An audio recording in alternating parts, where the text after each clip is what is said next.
રહીને જ કામ કરવા પડે।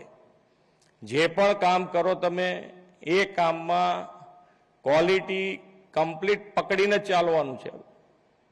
દિવાળી પહેલા રોડ રસ્તા તો કમ્પ્લીટ થઈ જવાના છે ને, કે બાકી રહેવાના છે?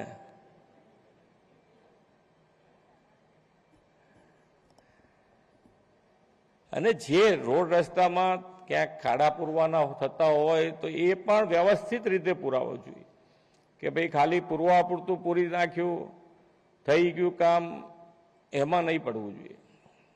થોડુંક ને થોડુંક સુપરવિઝન પાછળ ને પાછળ રાખતા 3-4 જણ એની પાછળ લાગેલા હોય તો એની મેતે તો એ કામ સુધારા ઉપર આવી જ જવાનું છે।